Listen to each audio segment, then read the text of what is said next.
저도 헬스를 워낙 좋아하고 헬창이어서 서울에 이제 헬스장 아니면 비행기 타고 제주도 가서 운동도 하고 있거든요. 근데 이게 안녕하십니까. 구독한 개츠비 구독자 여러분 그리고 시청자 여러분, 구독한 개츠비의 김승현입니다. 오늘은 옆에 아주 예전 2년 만이죠. 벌써 2년 만에 찾아뵙는 것 같은데 예전 영상입니다. 홈 트레이닝 관련된 영상에서 같이 또 얘기를 나누셨던, 직접 한번 소개를 해주시면 좋을 것 같아요. 네, 안녕하십니까. 오랜만에 뵙겠습니다. 박영진 트레이너입니다.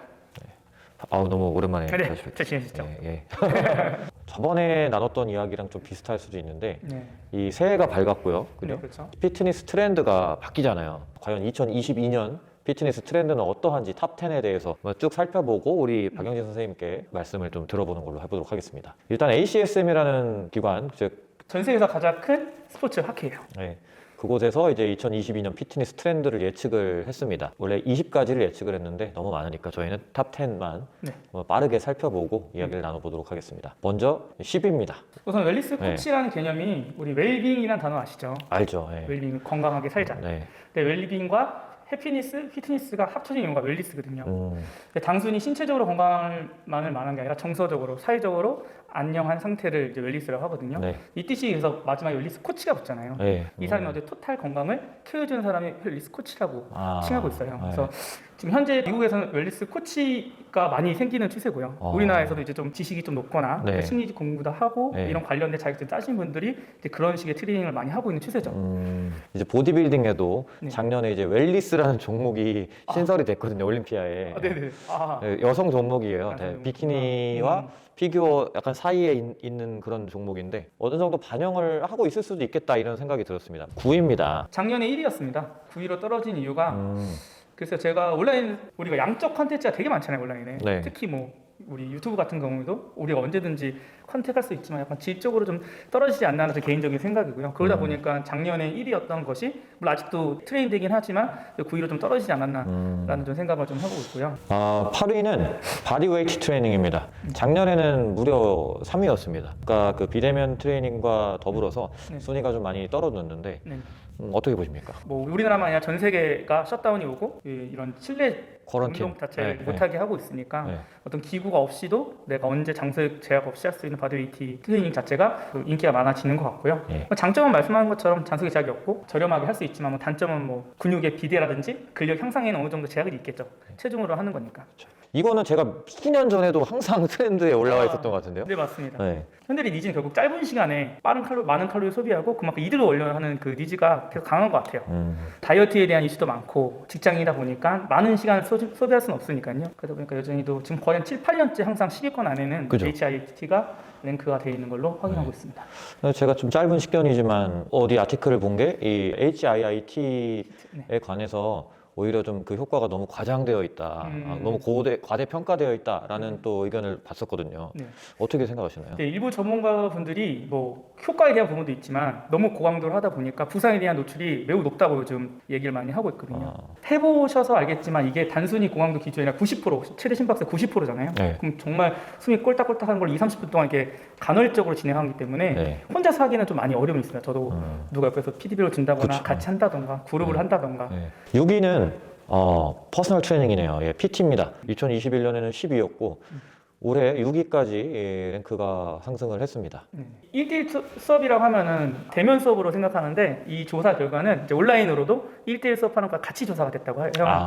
네, 온라인과 같이 이제 집계가 됐다 그러면 네. 더 신뢰가 가는 게 아무래도 온라인 코칭의 비용 자체가 이 대면 코칭보다는 좀 더 저렴하기 때문에 그쵸. 더 많은 사람들이 비교적 쉽게 퍼스널 트레이닝을 접하고 받을 수 있게 된 것 같습니다. 네, 맞습니다. 예전에 한번 말씀드린 것처럼 이제 스타 트레이너, 승혜처럼 잘하고 이런 컨텐츠가 그러니까 많이 갖고 있는 선생님일수록 저는 계속 이런 쪽의 수요는 커질 거라 보고 있습니다. 나올 게 나오네요. Exercise for weight loss. 어쨌든 코로나 때문에 더 심해진 것 같고요. 우리가 확진자가 아니라 확진자라는 단어가 임처럼 생긴 것 맞네요. 자체가 네. 그래서 이게 컨텐츠 10위에 없던 순위가 네. 올라오게 되면서 구체화된 것 같습니다.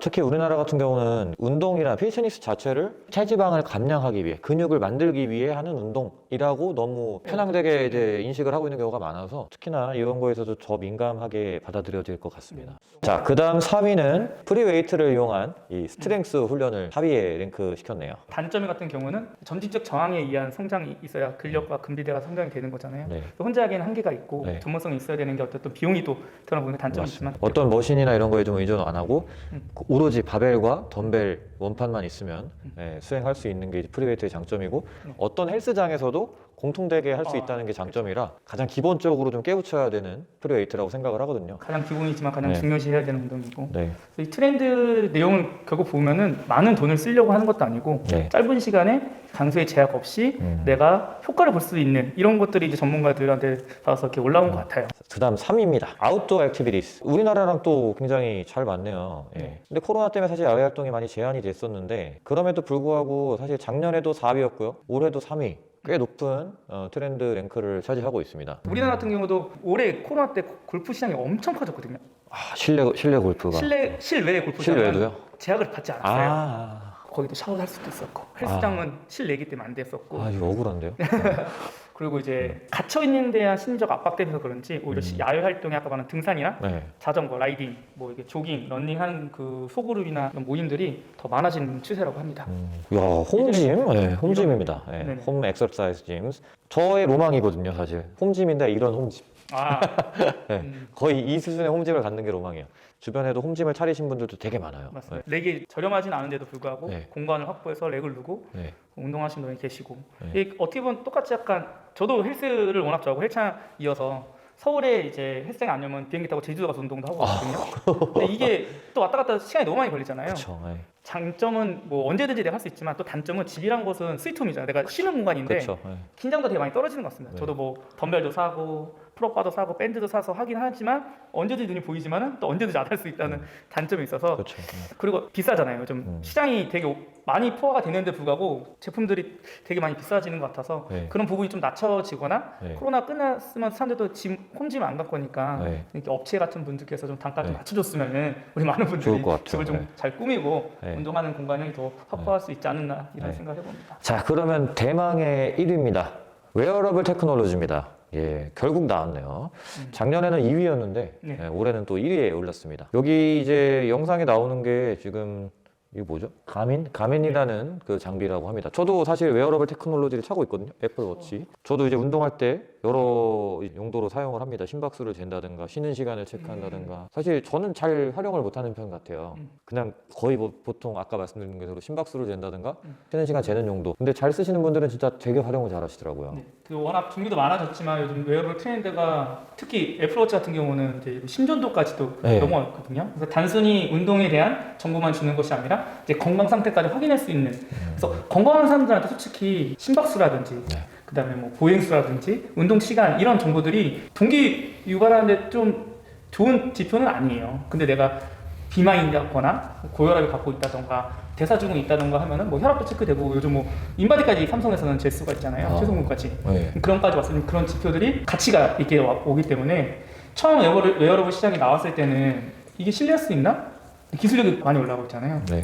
그래서 많이 시장도 지금 연 추산이 한 100조? 피트니스가 110조 정도 되거든요. 피트니스 시장. 웨어러블 시장만 100조예요. 와. 그렇기 때문에 이 10대 네. 트렌드 안에 항상 상위권에 있거든요. 2016년부터 지금까지 1등을 거의 주했었고요. 항상 네. 2, 3위, 1, 2, 3위를 계속 하고 있던 이유가 그만큼 전 세계인들이 수요나 니즈가 커서 트렌드 1위에 랭크된 것 같습니다. 사업을 구상하시려는 분들 같은 경우나 또는 뭐 종사자분들 또는 뭐 주식에 관심 있는 분들 지금 오늘 영상을 좀 참고하시면은 좀 분석하고 준비하시는데 되게 도움이 될 거라고 생각합니다. 물론 이제 단순히 궁금해서 보시는 분들한테도 흥미로운 그런 영상이었기를 바랍니다. 네, 오늘 또 나와주셔가지고 말씀해 주셔서 너무 감사드리고요. 우리 박용진 선생님 자주 앞으로 또 오셔서 또 관련된 이야기를 나누고 싶은데 너무 귀하시고 바쁘신 분이라서 자주 모시기가 되게 어렵네요. 네, 오늘 그 같이 해서 너무 좋았고요. 네. 트렌드라는 게 유행이랑 달리 3년에서 5년, 길게는 10년까지 가는 게 트렌드이기 때문에 종사하시는 분들이나 또는 사업하시는 분들, 뭐 병원에 있으신 분들도 한 번씩 보시고 도움이 되는 영상이 되었으면 정말 좋겠습니다.